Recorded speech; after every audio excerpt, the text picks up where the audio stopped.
তাৎপর্যপূর্ণ প্রথম 2-3টে মুভ ছিল, তার মধ্যে একটি ছিল সিঙ্গুরে জমি ফেরানোর ব্যাপারে ইনিশিয়েটিভ নেওয়া নাম্বার 1, এবং তার পরবর্তীটাই ছিল জিটিএ ট্রাইপার্টাইট ট্রিটি স্বাক্ষর হওয়া। এবং আমার মনে আছে আমি সেখানে উপস্থিত ছিলাম পিন্টেল ভিলেজে, কেন্দ্রীয় স্বরাষ্ট্রমন্ত্রী পি চিদম্বরমের সামনে সেখানে এই ত্রিপাক্ষিক চুক্তি সেটা স্বাক্ষরিত হয়। আজকে দাঁড়িয়ে যখন ইন্টারলোকিউটর নিয়োগ করা হচ্ছে কেন্দ্রের তরফ থেকে, মুখ্যমন্ত্রী তিনি প্রধানমন্ত্রীকে চিঠি দিয়ে বলছেন যে রাজ্যকে অন্ধকারে রেখে ইন্টারলোকিউটর নিয়োগ।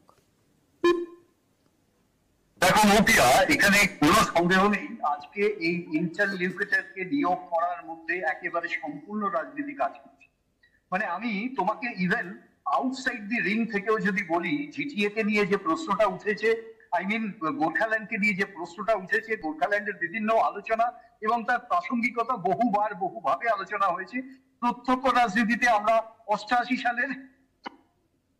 সালের গোর্খা পার্বত্য পরিষদ গঠন করা, তাকেও আমরা উইটনেস করেছি। আমরা জানি সেখানে কি অশান্তি, কি রক্তপাত, কিভাবে পরবর্তী সময় যেগুলো দেখা গেল সেটা হচ্ছে, ধরো আমরা ওখানে এসে যে জিটিএটা তৈরি হলো 18 তারিখ জুলাই মাস 2011, এবং তার পরবর্তী সময় আমরা দেখেছি একটা আপেক্ষিক অশান্তি বিভিন্ন সময় বিভিন্নভাবে রাজনৈতিক বাতাবরণ তৈরি হয়েছে এবং ওখানে পাওয়ার টাসল তৈরি হয়েছে। কিন্তু একটা জিনিস অস্বীকার করে লাভ নেই যে ওখানে সাব ট্রাইবকে ইভেন আইডেন্টিফাই করে তাদের জন্য বোর্ড তৈরি করে দেওয়াটাও কিন্তু রাজ্য সরকার করেছে।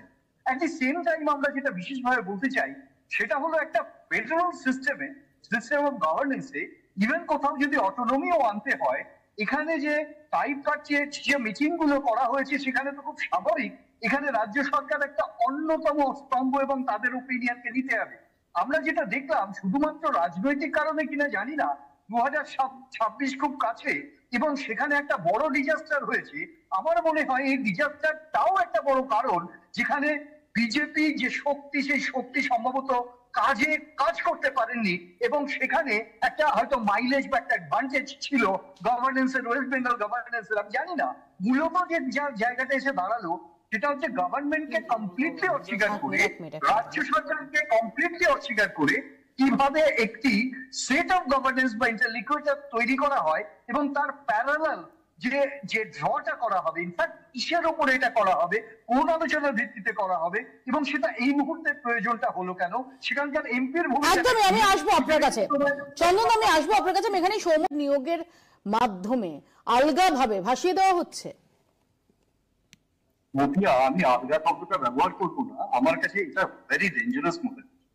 ইনফ্যাক্ট শুধুমাত্র ভোট ব্যাংকে সামনে রেখে বা একটা ভোটকে কেন্দ্র করে, এবং ওটা অবশ্যই একটা ভোট ব্যাংকের রাজনীতি এবং সেখানের এই ইকুয়েশনটা সম্পূর্ণ রকম ভাবে একটা রাজ্য সরকার, দেখো রাজ্য সরকারটা আমারও হতে পারে, ইনফ্যাক্ট একটা রাজ্য সরকার ইন দ্য ফেডারেল সিস্টেম তাকে অস্বীকার করে যেভাবে ইন্টারলিকুয়েটর তৈরি করা।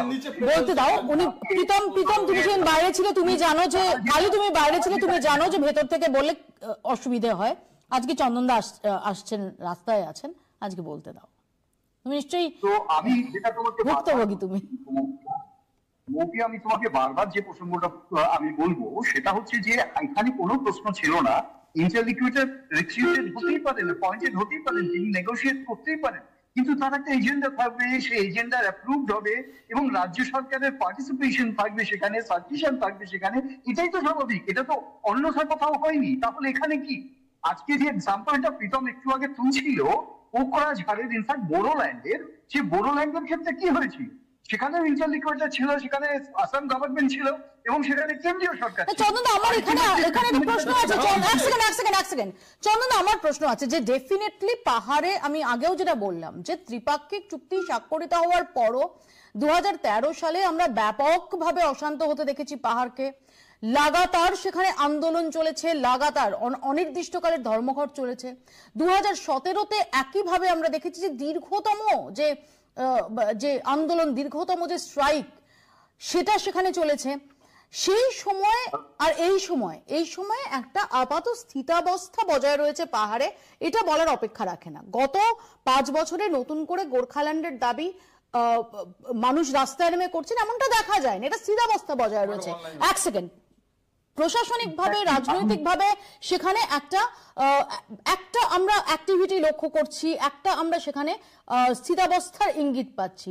সেই সময় দাঁড়িয়ে এই ইন্টারলোকিউটর নিয়োগ, ঠিক এই যে টাইমিংটা, এই টাইমিংটা কতটা মতিয়া, আমি এক্স্যাক্টলি ঠিক এই কথাটাই বলেছি একেবারে শুরুতে তোমার এই প্রশ্নতে, যে আজকে এই মুহূর্তে দাঁড়িয়ে যেখানে একটা একটা পিসফুল অ্যাটমসফিয়ার, অস্বীকার করে তো লাভ নেই, সেরকম একটি জায়গাতে রাজ্য সরকারকে অস্বীকার করে এখানে যখন ইন্টারলিকুয়েটর নিয়োগ করা হয়, তখন একটা প্রশ্ন এসে যায়, যেহেতু 2026-এর নির্বাচনটা সামনে, তোমার এই মুহূর্তে যদি টেনশন বা ডেমিশন করবার প্রশ্ন না থাকে, নতুন ভাবে টেনশন তৈরি হয়নি এমন একটা সিচুয়েশন থাকে, তাহলে একটি মাত্র কারণ তোমার চোখের সামনে থাকবে, সেটা হলো 2026-এর নির্বাচন, এবং সেই নির্বাচনকে ম্যানিপুলেট করা, এবং সেটাই করা হচ্ছে।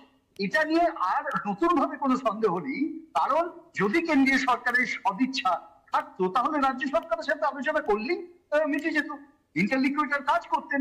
আরেকটি কথা আমি এখানে বলে শেষ করব, এটা খুবই এডিশন, ঠিক যে মুহূর্তে একটা বিপর্যয় ঘটলো, ঠিক সেই মুহূর্তে দাঁড়িয়ে দার্জিলিং এর মানুষ, সেখানে কেন্দ্র রাজ্য সমন্বয়ের প্রশ্ন আসবে, আমরা আলোচনাও করেছি, সেখানে দাঁড়িয়ে হঠাৎ একটা ডিভাইসিভ রাজনীতি, এটা তোমার মনে হচ্ছে না নতুন ভাবে